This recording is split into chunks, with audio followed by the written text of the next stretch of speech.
Boa noite, pessoal. Com 3 minutinhos de antecedência, somente para ver se está tudo certo, tá?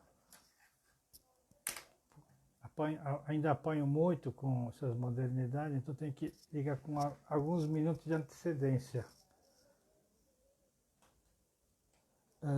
Será que tem gente assistindo?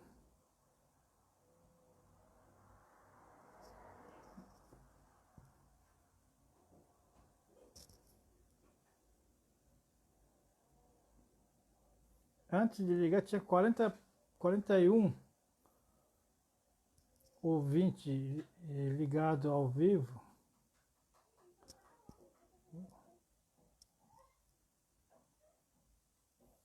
Aqui para mim ainda não chegou sinal.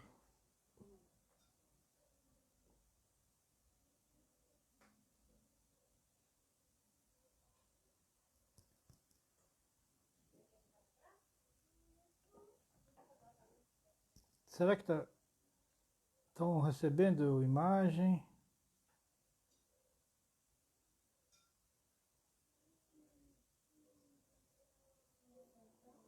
Eu não estou.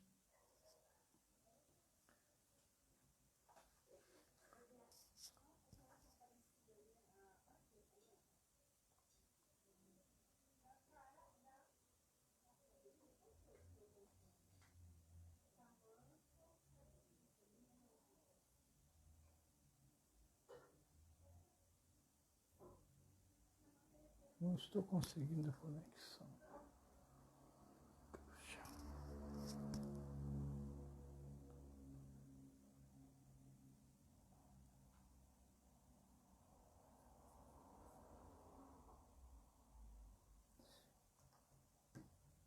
Como é ruim, eu não sei se a imagem está chegando para vocês.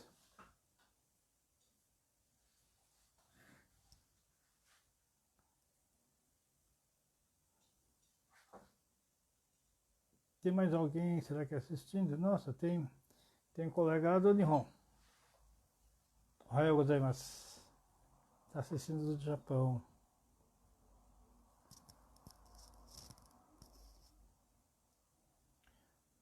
Bom, eu não estou conseguindo receber sinal, mas a Carminha já entrou, né? Bom, provavelmente deve estar chegando bem. Eu não estou conseguindo receber sinal nos meus aparelhos aqui. Mas, pelo jeito, tem algumas pessoas já assistindo. Então, e deu exatamente agora 8 horas, nós vamos começar, tá? Boa noite para quem está entrando. E nós vamos fazer o nosso 7º Benkyokai, né? A partir de hoje nós vamos inaugurar uma série nova de Benkyokai. Oi, Vanessa. Até 6º Benkyokai, a gente pedia assunto de interesse de alguém e depois, com a sugestão, eu montava o Benkyokai seguinte, né?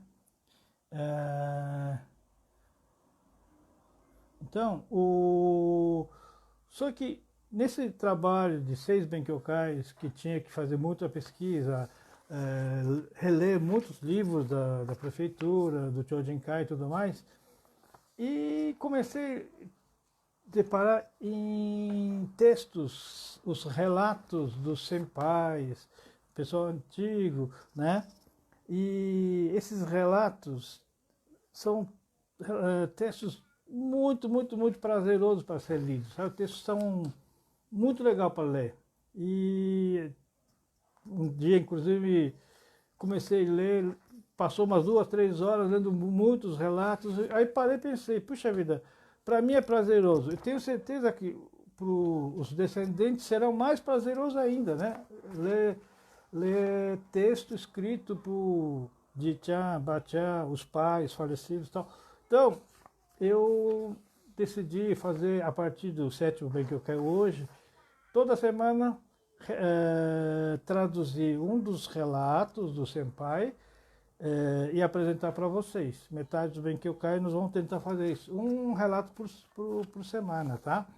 E dessa semana foi o primeiro que me autorizou, me solicitou a tradução, foi do família do Dona Yoshi Afuso, né?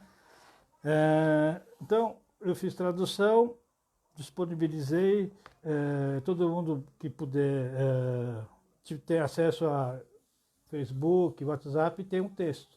Então eu não vou ler tudo, porque aí nem sou um bom leitor, minha leitura não é tão boa, então eu vou passar rapidamente e completar algumas coisas que talvez o texto o Nisei não consiga entender. Como o texto original está em Nihongo, escrito por Nihongo, pelo Nihonjin, lendo o texto original, eu entendo talvez um pouco mais do que esse texto traduzido, tá? Então eu vou tentar reforçar. Bom, primeiro, esse aqui é o livro que eu peguei, tá? Tem 500 páginas, mas é testemunho de pessoal daqui do Brasil, uma pequena parte. Esse aqui é de Peru, Bolívia, Argentina, Filipinas, eu tenho de vários lugares, tá? Esse é um dos livros que eu tenho pesquisado para o Benkyokai. E Dona Yoshi, inclusive, como anunciei no domingo de madrugada de que seria dela o texto, a família Afuso em peso me procurou querendo assistir, né? A Vanessa, que está me ouvindo, Vanessa mandou 26, né? Total 26 nomes para ser incluído no Facebook do Chojinkai. Eu acho isso maravilhoso, ótimo, né? Bom que desperte curiosidade do pessoal, né?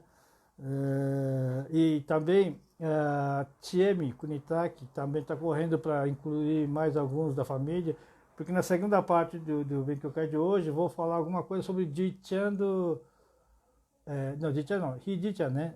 Ji-chan da Suzana. Também a segunda parte vai ser a história dele também, tá bom? Bom, outra coisa, esse texto está num livro que foi publicado em 1990, publicado em 96. Provavelmente a entrevista deve ter sido feita alguns anos antes, então é no começo de 90, a entrevista que algum funcionário da Prefeitura veio para o Brasil fez com a Dona Yoshi. Então, realidade da época, tá? Não é de hoje. Por exemplo, o número de filhos, os netos, tudo mais, tá? Bom, o texto dela começa assim. O título ela pôs como Enterrarei aqui meus ossos e minha alma, né? E no texto, o Nihongo mostra que o texto começa com canto. Ela está cantando letra de uma música, não vou atrever a cantar aqui, porque nem sei que música que é. Com vozes alegres, enterrarei tudo aqui, meus ossos e minha alma, né? Não lembro mais o nome, mas essa música sempre esteve no meu coração. Eu que nasci em Okinawa, nunca pensei, nem no sonho, que enterraria meus ossos nesse Brasil tão distante, conforme a letra da música. Com 10 filhos, 28 netos, bem enraizados, hoje o Brasil é minha segunda terra natal. Apesar de ser mulher, eu ajudava na economia da casa.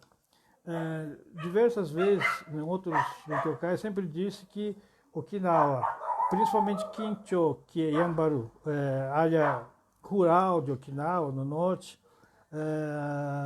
a pobreza era bastante grande e a única renda possível, atividade possível para o povo de Okin era a agricultura, lavoura, tá? Então ela se formou no Kinshogako, que é a única escola que tinha na cidade. Ela já teve que ir trabalhando na lavoura para ajudar o pai, tá? Né? Só que ela relata que, espero que todos tenham lido, né? relata de que ela estranhava, porque a casa dela era um pouco grande, acima do padrão do bairro, dos vizinhos. Tinha depósito, tinha até cômodo para hóspede, mas depois descobriu que era porque o tio, o irmão do pai, era imigrante em Hawaii e tinha se dado bem e mandava recursos que completavam a receita do pai. Por isso que tinha uma casa diferenciada. Nessa época, em Kim, não só Kim, a Okinawa inteiro, na área rural, você ter uma casa com telhado de telha de barro era uma coisa assim, seria o máximo de luxo da época. As casas da época eram tudo telhado de palha, né?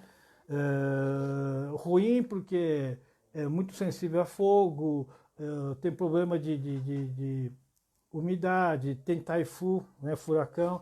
Para tudo isso, a pessoa tinha palha, queria ter telhado de telha e não tinha. Kim era a região de Okinawa que mais tinha telhado de telha, mas por causa dos imigrantes que mandavam recursos de fora, tá? Então, ela conta isso, e também ela mostra que, apesar de mulher, tinha uma capacidade um pouquinho diferenciada, que foi trabalhar na obra de desbravamento, né, de abertura de frente agrícola, no bairro de Nakagawa. Para quem já foi para o Nihon, para Okinawa, é a região onde hoje tem o estágio, tem o clínicas, né? Os bolsistas que foram para Okinawa sabem como que é. Onde está o campo de futebol e tal. Aquela região era mato nessa época e tiveram que derrubar a mata para abrir um bairro novo. Nos outros Benkyokai expliquei que antigamente Kim tinha 4 distritos, né? E o 5º distrito é Nakagawa, é o distrito que virou distrito pós-guerra, tá?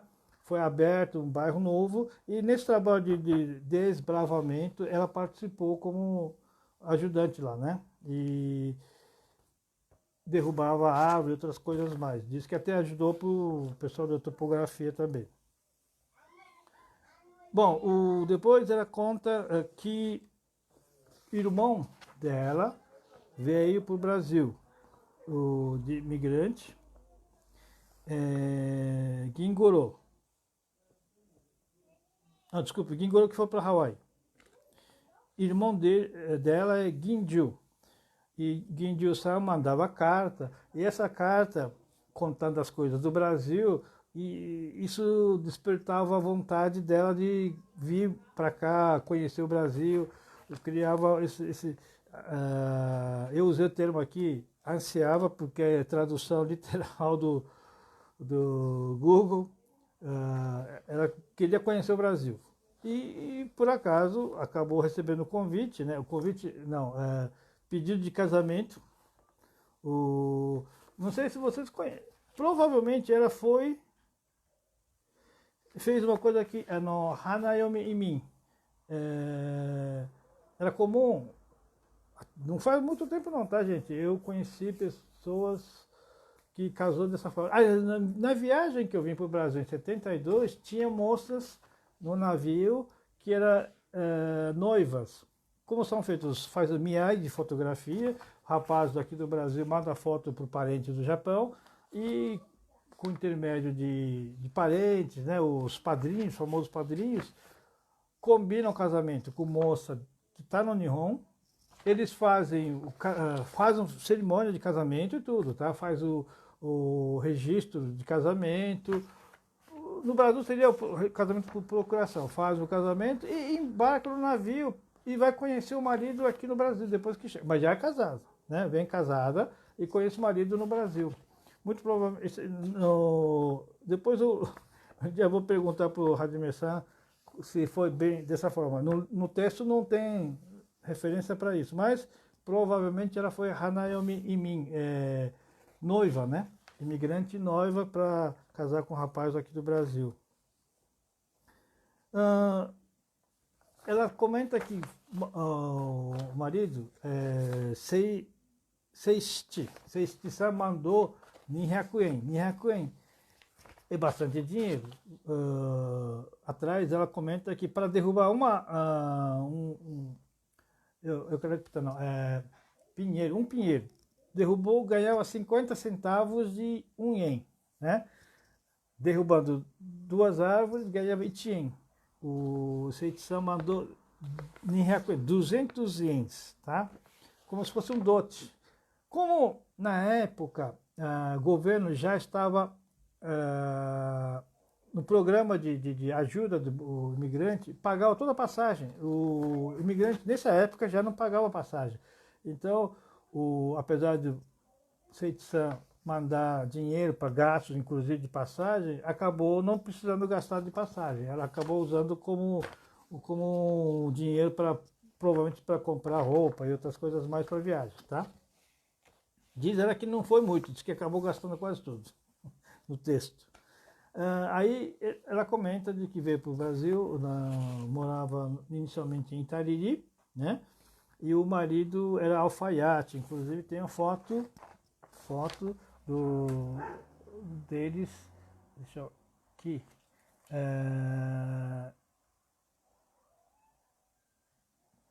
tem foto do casal, no texto que eu mandei tem, tá, gente?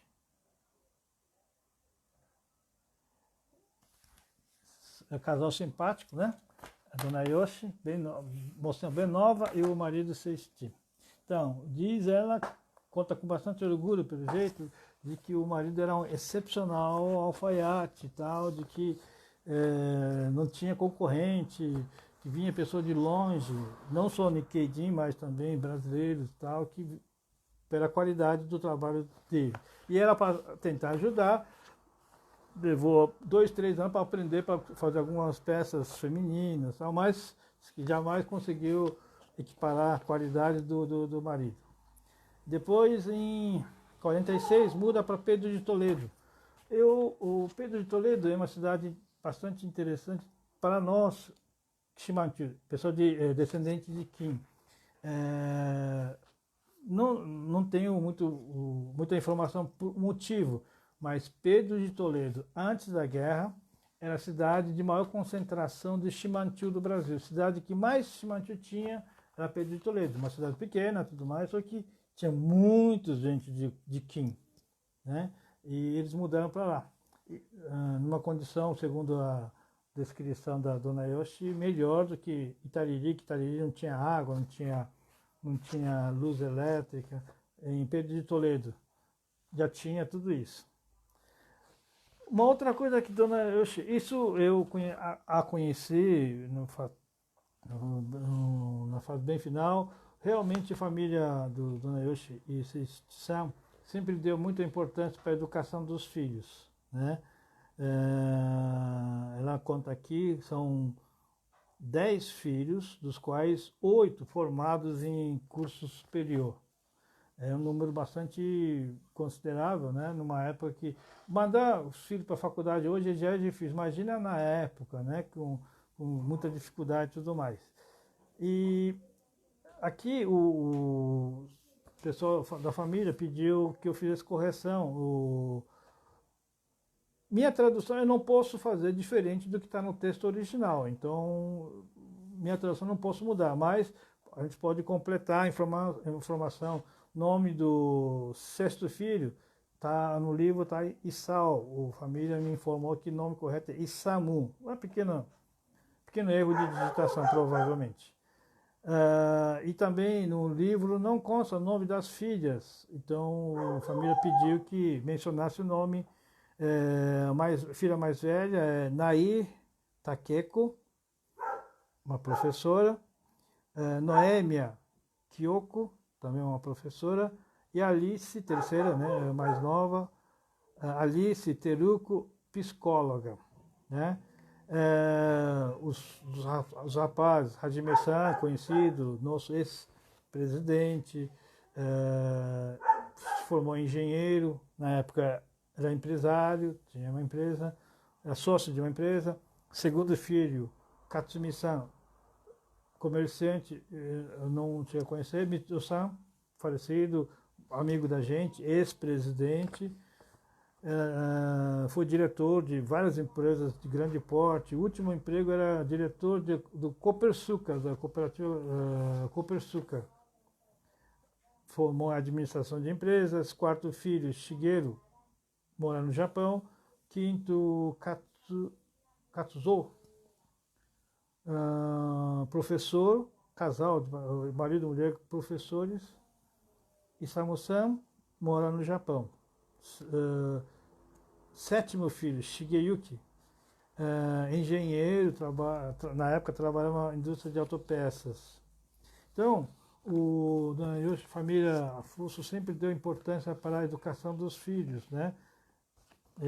Isso prova, ó, dos 10, 8 com curso superior. Na época, ela diz que tinha, no final do teste, ela conta que tem...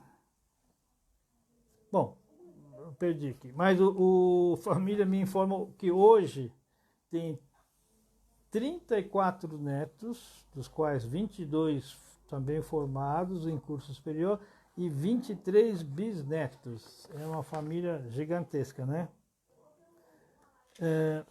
Então, ela, no final do texto dela, realmente dá ênfase à importância do tudo é possível, desde que você acredite. Né? Então, é um texto bastante interessante. Eu espero que vocês tenham lido e gostado desse texto, tá, gente? Peraí, da Dona Yoshi Fuso. E gostaria que quem tivesse nome de familiar na lista que eu publiquei alguns dias atrás, a semana passada, pode comunicar e vai entrar na lista, tá? Semana que vem,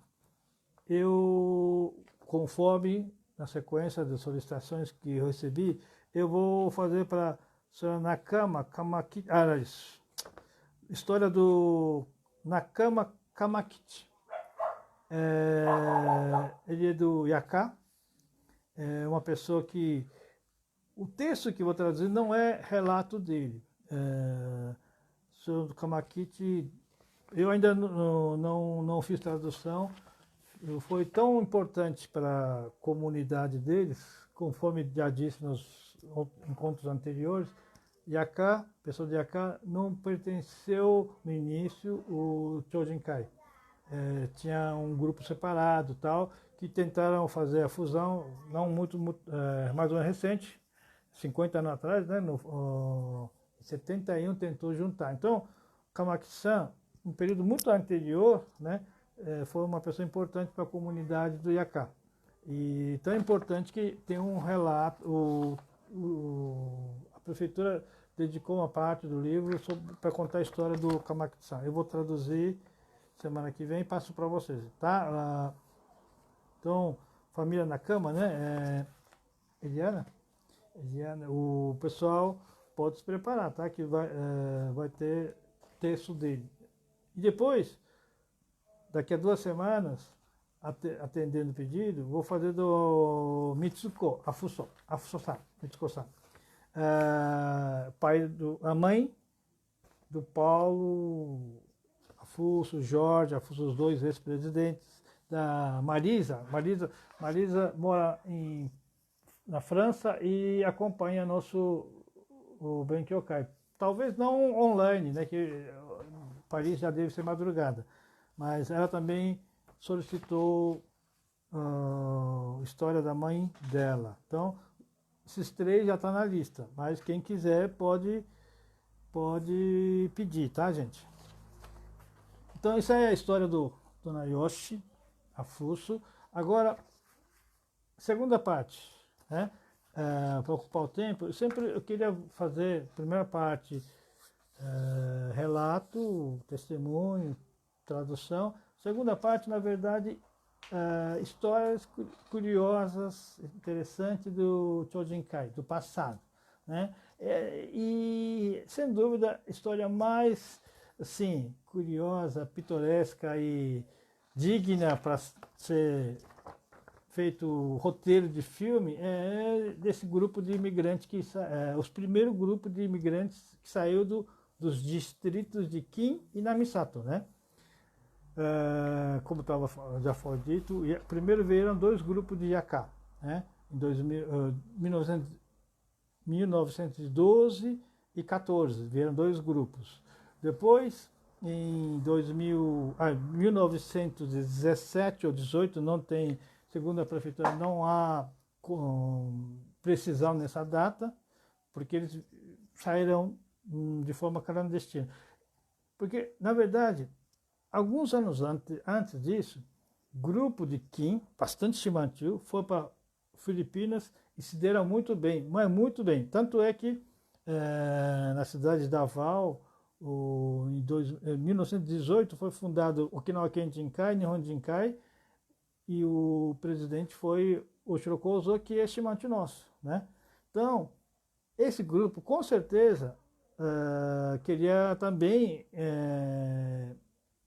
ir para Davao. Só que, na época, acho que noção de viagem internacional tal, não era que nem hoje. Hoje todo mundo sabe que, no mínimo, sabe que tem que ter passaporte, tirar visto, isso é normal, né? Só que na época, talvez, o pessoal do interior não tivesse esse conhecimento, achando que dava para quebrar galho. Então, fizeram a viagem com intenção de ir para a Filipina, mas acabou indo para Ilha do Bornéu, que é Malásia, né? Singapura.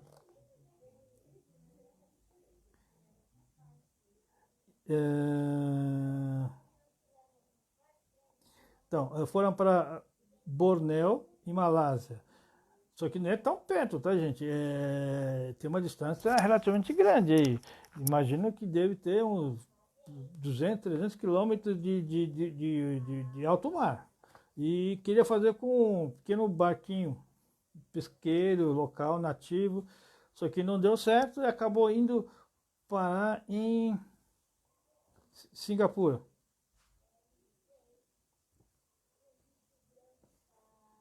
Né?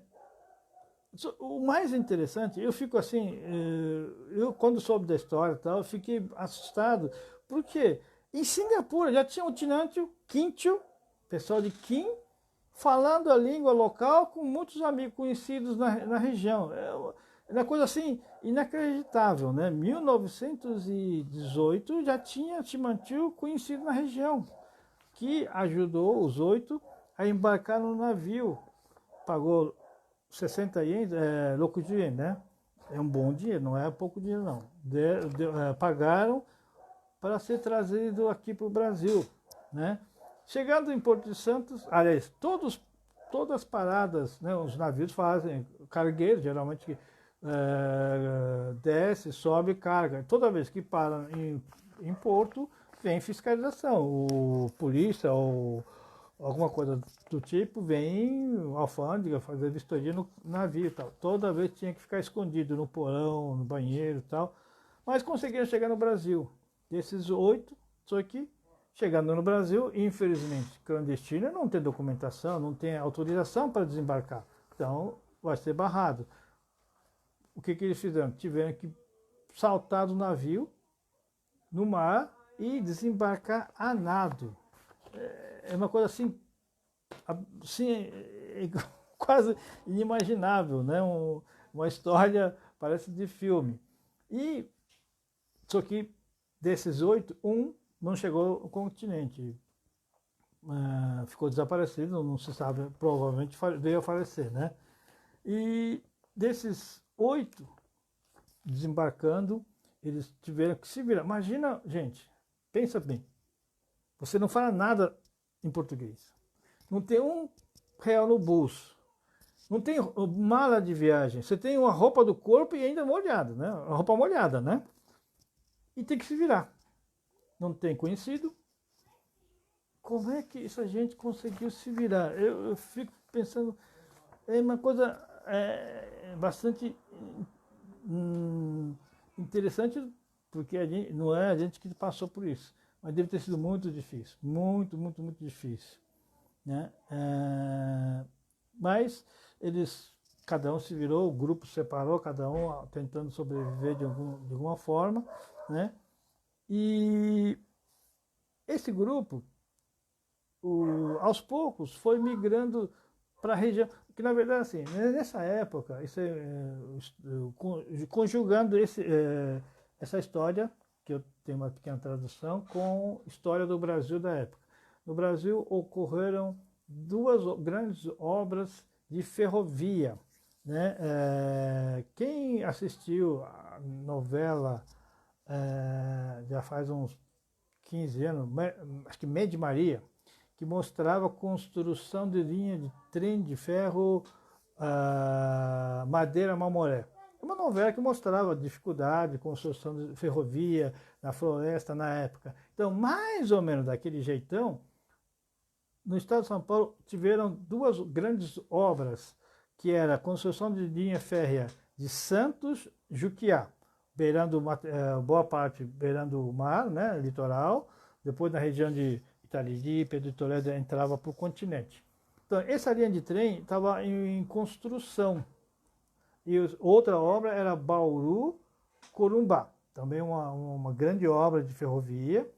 Então, nessa época, os chilenos que ficaram desempregados, esse caso, esses 8 ou 7, como foram clandestinos, logo de cara tiveram que procurar emprego. Mas pessoas que vieram de Caçatomaru ou com outros, muitos deles foram para o interior, só que com condições muito ruins de trabalho, de rendimento e tudo mais. Então, a maioria fugiram das fazendas, abandonaram a fazenda, o contrato, e foram parar no litoral, porque subconsciente. A cidade mais perto do Japão para eles era Santos, né, onde começou tudo aqui no Brasil. Então, muita gente foi parar em Santos e começaram a procurar emprego. E uma das possibilidades era trabalhar na obra de construção de ferrovia, porque não exigia muito domínio da língua, desde que aguentasse serviço pesado, né? Então, milhares de utinantes foram trabalhar nessa ferrovia linha de Juquiá. E um outro grupo, outros milhares de utinantes foram trabalhar na obra do Bauru, o Corumbá, né, passou no Campo Grande. Por isso que essa linha de Bauru até Campo Grande, cada 20, 30 quilômetros tem uma cidade, e cada cidade tinha uma colônia Okinawa, né? No litoral também, Itariri, Pedro de Toledo, começou a formar grupos de itinerantes beirando essa linha, porque era uma oportunidade que tinha de poder trabalhar mesmo não tendo português, tá? Conseguia ter um bom salário, melhor do que quem trabalhava na lavoura com colheita de café, tá? Então, por isso que Campo Grande hoje é a segunda cidade, depois de São Paulo, de maior concentração de itinerantes no Brasil. Essa obra de trem da época, tá? Então, só que no caso do Quintiu, pessoal de Quim, disparada a linha de Juquiá. Muita gente foi para essa região, família Fusso, na Cama de Jacá, Guinosa, tem muita gente que foi parar nessa linha Juquiá, né? Então, o Pedro de Toledo era a cidade do Brasil de maior concentração de itinerantes antes da guerra, tá? Apesar de início tão difícil, tão sofrido, né? Tão que até difícil encontrar adjetivo para isso. A maioria deles conseguiu se virar, melhorar de vida, e a maioria chamou familiar. No material que eu disponibilizei, eu fiz algumas relações de algumas pessoas que eles chamaram. Só que eu não tenho como confirmar se esses dados são precisos. Eu fiz cruzamento de vários livros da prefeitura com vários livros, com o nosso livro do Chojinkai. Para quem não tem, aqui em Chojinkai tem um livro, tá?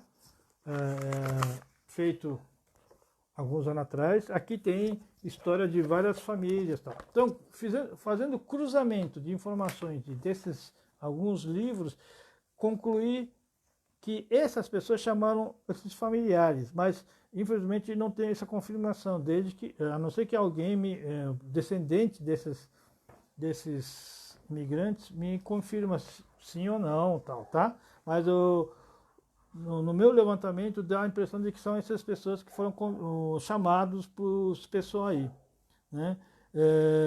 Então, é uma história digna de roteiro de filme, né? Desses aqui, a gente conhece bem Afuso Ginchiro. Ginchiro-san é Ji-chan da Suzana Kunitaki, família Afuso. Tem bastante gente da família Afuso, né? Só que esse Afuso não é a família Afuso da Yoshi-san, tá? Deve ser até parente meio longe, mas não é tão próximo assim, tá? Então, essas as duas histórias que eu queria contar para vocês hoje. E os textos estão disponibilizados aí, gente. Espero ter agradado as duas famílias, né? E vocês podem mandar mensagem, né? Quem quiser ouvir histórias da família, ler o texto, relato dos seus antepassados traduzidos, só pedir para a gente. E ter um pouquinho de paciência, tá? Eu quero fazer um relato por semana, né? Próximo vai ser do Nakama Kamakichi, né?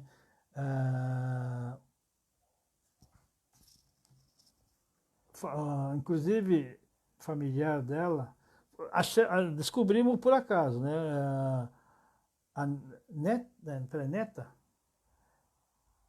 Elaine é neta, peraí, ela, bisneta, né? Bisneta da Kamakichi-san, né? Então, descobrimos por acaso que Elaine, nossa colega de Chojinkai, é descendente dessa Kamakichi-san, né? Então, quem tiver nome de parente na lista que eu mandei, publiquei outro dia, só pedir, tá, gente? E comentários, críticas e também elogio, tá? Eu gosto de elogio, tá, gente? Mas críticas também podem mandar, caso tenha, manda que ajuda. Inclusive, uma pequena reclamação. Gostaria que escrevesse mais. Dá a impressão de que eu estou falando e do outro lado não tem gente ouvindo, porque Nihonjin, a maioria, são muito reservados, não faz críticas, né? Não, pode criticar à vontade. Eu quero que mais gente escreva, porque senão dá a impressão de que não tem gente ouvindo do outro lado, né? É monólogo aqui, eu não tenho retorno, né? Então, eu gostaria que mais gente escrevesse. Pode ser ter crítica, tá? Não necessariamente só elogio, mas gostaria de receber mais retorno para eu ter noção de como que estou indo, como que está nosso trabalho aqui, tá bom? Obrigado por mais audiência e até semana que vem, tá? Família Nakama, aguarde. E depois, outra semana, Afuso Mitsuko, tá? Então, boa noite, até semana que vem.